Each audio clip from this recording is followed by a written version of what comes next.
Assalamu alaikum, signifiant que la paix soit avec vous. C'est le mot utilisé par le président de l'association du bien-être des populations riveraines du fleuve Logone, Séjoura Maga. Non à la violence, non à la division, non au tribalisme, oui à la paix, oui à la tolérance et le vivre ensemble, car nous sommes avant tout africaines et camerounais. Voici le slogan alloué par l'organisation. Avec un objectif clair, mettre fin à la division communautaire pour bâtir la paix, l'association multiplie des assises pour construire des sociétés où les membres ont le sentiment de s'épanouir et sont traités d'une manière équitable, quelle que soit leur couleur, leur race, leur ethnie et leur couleur. La preuve, la présence de participants tels que Waou Gisga, Abdoulaye Arab, Halima Kotoko, El Juma Mousgoum, Hawa Marba, Logonda Pauline Massa, pour ne énumérer que ça. Les idéaux de la paix doivent être renforcés, quel que soit le prix à payer. Le président de la dite association n'était pas passé par 4 chemins pour nous certifier que cet élément que nous appelons la paix est un élément impératif. Nous travaillons en synergie avec d'autres associations, comme ce que je porte sur moi, c'est ADI.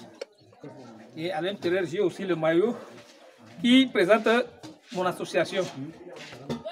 Bon, notre objectif, c'est le bien-être, comme vous entendez, le bien-être de la population riveraine. Voilà. Raison pour laquelle nous prenons cette paix le long du fleuve. Que cette paix soit entre toute la population, toutes les couches sociales du long du fleuve, c'est-à-dire de Darak jusqu'à Ouina, du Cameroun comme au Tchad. Nous continuons toujours à prôner cette paix, le vivre ensemble, la paix. Sans paix, nul ne peut être sur cette terre. Pour bien manger, il faut la paix. Pour bien dormir, il faut la paix. Pour bien voyager, il faut la paix. Donc, la paix, c'est la matière fondamentale. Le message que nous lançons à la population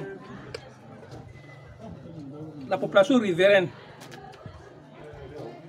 sans distinction des races, que toute personne avec sa bonne moralité peut s'adhérer à cette association.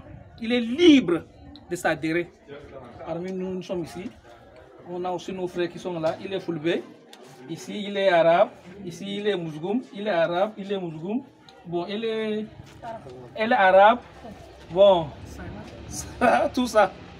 Bon, c'est une couche sociale. On n'est pas personne. C'est le bien-être de la population. Et on le vivre ensemble.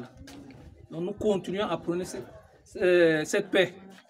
Venu pour superviser le déroulement de cette rencontre entre les fils de l'association, M. Abba Boukar, en sa posture du représentant des sultans des Pousses, était très ému et satisfait de cette réunion faite au nom de la paix pour la paix. Je voudrais vous faire comprendre qu'on en a assez parlé par rapport à la paix et puis du pardon, du vivre ensemble.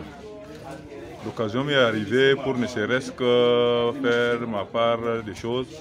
Je voudrais vous faire comprendre que j'ai été tellement ému par rapport à la réunion d'aujourd'hui. Après ces propos, humblement dit, l'œil de la chefferie des Pousses dans cette circonstance n'a pas omis de transférer à l'ensemble des populations son message fort pour faire converger tous autour de la table de paix. Prôner la paix dans une société faite des hommes et des biens, c'est aussi et surtout s'engager à mener des activités salvatrices. L'association du bien-être des populations riveraines du fleuve Logone a mentionné dans son cahier de charges une opération visant à promouvoir le Sahel vert. Il s'agit de se donner dans le reboisement symbolisant la paix. L'idée étant pertinente, l'autorité traditionnelle présente au cours de la circonstance a salué l'initiative et s'engage à accompagner la famille de la paix dans la réalisation de cette œuvre bénéfique à toute l'Afrique et au Cameroun en particulier.